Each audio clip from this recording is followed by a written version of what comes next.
അനുരാഗം ഭാഗം 3. രചന നക്ഷത്രപ്പെണ്ണ്. അവതരണം അപര. കണ്ണുനീർ കൺതടങ്ങളിൽ പൊഴിയാൻ വെമ്പൽ കൊണ്ടു. നെഞ്ചിനുമീതെ ഭാരം കയറ്റിവെച്ച പോലെ. അല്ലെങ്കിൽ എന്തിനു നിരാശപ്പെടണം? സേതുമാധവനെ പ്രണയിച്ചതും ഹൃദയത്തിൽ താലോലിച്ചതും താൻ മാത്രമാണ്. ആ മനുഷ്യൻ്റെ മനസ്സിലും അതേ വികാരം ഉണ്ടാകണമെന്ന് ശാഠ്യം പിടിക്കാൻ കഴിയില്ലല്ലോ. ഞാൻ അയാളെ പ്രണയിക്കുന്നു. ഹൃദയം പകുത്തു നൽകി പ്രണയിക്കുന്നു. പ്രണയമൊന്നും തിരിച്ചാഗ്രഹിക്കുന്നില്ല. ആഗ്രഹിക്കുന്നെങ്കിൽ അത് പ്രണയവുമാകുന്നില്ല. സ്വയം ന്യായീകരണങ്ങൾ നികത്തി മനസ്സിനെ ആശ്വസിപ്പിക്കാനൊരു ശ്രമം, അത്രമാത്രം. താൻ അവിടെ നിൽക്കുകയാണോ? വരുന്നില്ലേ?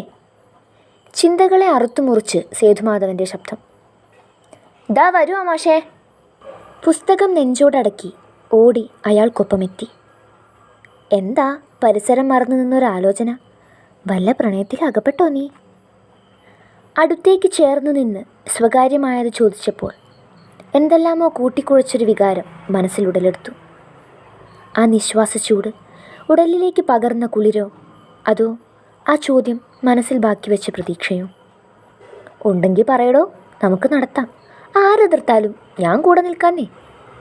വീണ്ടും അവൻ ആ പെണ്ണിൻ്റെ പ്രതീക്ഷയെ മുറിപ്പെടുത്തി. പതഞ്ഞു പൊന്തിയ ഗദ്ഗതം അടിച്ചമർത്തി അവൾ നിഷേധാർത്ഥത്തിൽ തലയാട്ടി. മനസ്സിനെ ഒരിക്കൽ കൂടി സ്വയം സമാധാനപ്പെടുത്തി.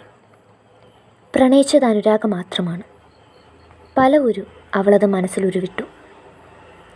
ദൂരങ്ങൾ താണ്ടിയതോ സമയം ഓടി മറഞ്ഞതോ അറിയാതെ മായാലോകത്തെന്ന പോലെ അവൾ അവനോട് ചേർന്ന് നടന്നു. എൻ്റെ കയ്യിൽ പിടിച്ചോ, വീഴണ്ട. മുന്നിലെ ഒഴുക്കേറിയ തോട്ടിൽ ഇറങ്ങി നിന്നുകൊണ്ട് സേതുമാധവൻ അവൾക്കായി കൈനീട്ടി. തോടിനപ്പുറമാണ് സേതുമാധവൻ്റെ കൃഷിയിടം. ഒട്ടും അമാന്തിക്കാതെ തന്നെ നീട്ടിപ്പിടിച്ച കൈയിലേക്ക് കൈ ചേർത്തു.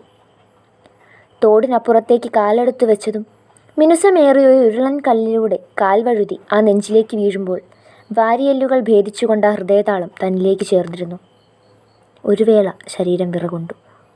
ഇത്രമേൽ ഇഴുകി ചേർന്നുകൊണ്ട് ഇതാദ്യമായാണ്. മാഷിൻ്റെ ചുടുശ്വാസം നഗ്നമായ പുറത്തുകൂടി തെന്നി നീങ്ങി. കൈക്കുഴികളിൽ അമർത്തിപ്പിടിച്ച് എടുത്തുയർത്തി നേരെ നിർത്തിയപ്പോഴും ശരീരം വായുവിൽ പാറി പറക്കുകയായിരുന്നു.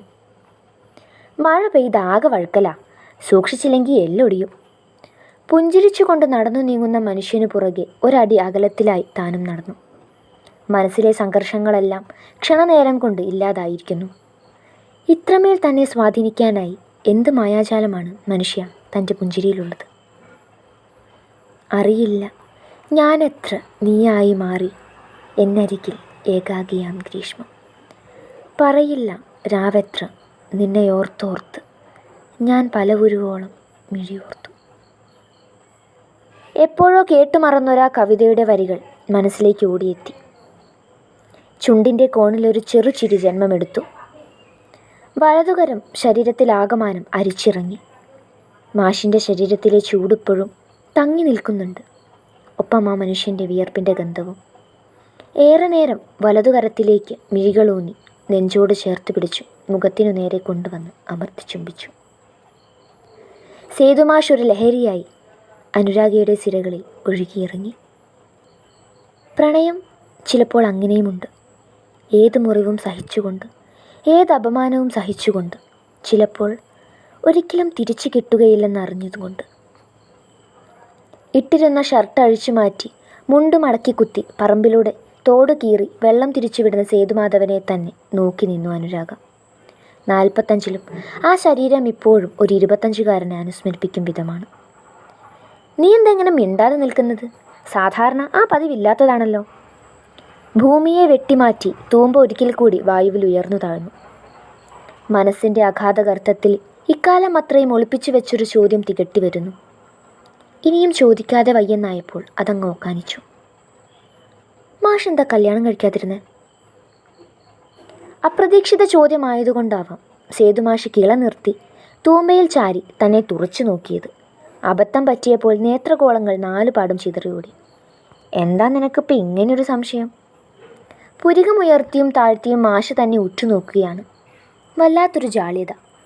ഒരു പക്ഷേ ആ കണ്ണുകളിൽ കുരുങ്ങിപ്പോകുമെന്ന് കരുതിയാകണം. ചുമ്മാ പറയും മാഷേ. ശബ്ദം തീരെ നേർത്തു. എനിക്ക് പറ്റിയ ഒരാളെ കണ്ടു കിട്ടിയിട്ടില്ല, അത്ര തന്നെ. പിന്നെ കള്ളം, കണ്ട ഒരു പെണ്ണിനെ ഇഷ്ടമായില്ലേ? ഉത്തരമറിയാനുള്ള തിടുക്കം കൂട്ടി. അതിനാരാ പറഞ്ഞേ ഞാൻ പെണ്ണ് കണ്ടുന്ന്? ചുണ്ടുകളിൽ വീണ്ടും ആളെ മയക്കുന്ന പുഞ്ചിരി. ഹേ, അപ്പം കണ്ടില്ലേ? ഇതുവരെ ഒരു കല്യാണാലോചന വന്നിട്ടില്ല? അവൾക്ക് അതിശയമായി. ഇല്ലെന്നേ, ഞാൻ ആരെയും പോയി പെണ്ണ് കണ്ടിട്ടില്ല. അതെന്താ? അനുരാഗിക്ക് ജിജ്ഞാസേറി. എൻ്റെ രാഗേ, ഈ കല്യാണം എന്നൊക്കെ പറഞ്ഞാൽ ജീവിതകാലം മുഴുവനുമുള്ള ഒരു ഉടമ്പടിയാണ്. അത് വെറുതെ ഏതെങ്കിലും ഒരാളെ കെട്ടി അങ്ങ് നേരെ ആയിക്കോളൂ എന്നും പറഞ്ഞ് ലോട്ടറി എടുക്കും പോലെ ആക്കാൻ എനിക്ക് പറ്റില്ല. കെട്ടിയില്ലെങ്കിലും അത്തരമൊരു ഭാഗ്യപരീക്ഷണത്തിന് ഞാനില്ല. അന്നങ്ങനെ കൂടെ കൂട്ടണമെന്ന് തോന്നാൻ തക്കവണ്ണം ആരെയും കിട്ടിയോ തരില്ല. അതുകൊണ്ട് ഞാനിപ്പോഴും ഒറ്റത്തടി. വശ്യമായൊരു പുഞ്ചിരിക്കൊടുവിൽ സേതുമാധവൻ വീണ്ടും പണി തുടർന്നു. ഭാഗ്യം, താൻ ആദ്യ പിടിച്ച പോലെ പ്രണയമോ പ്രണയനഷ്ടമോ ഒന്നുമില്ല. മനസ്സിന് തെല്ലൊരാശ്വാസം. പക്ഷേ എനിക്കിപ്പം മനസ്സിന് പിടിച്ച ഒരാളെ കെട്ടിയാൽ കൊള്ളാമെന്നുണ്ട്. ഒരാളെ ഇഷ്ടപ്പെടുകയും ചെയ്തു. ഇടുത്തിയ വീണ പോലെ ഉള്ളമൊന്നുലച്ചു കളഞ്ഞു ആ വാചകം. ചങ്ക് വല്ലാതെ പിടഞ്ഞു.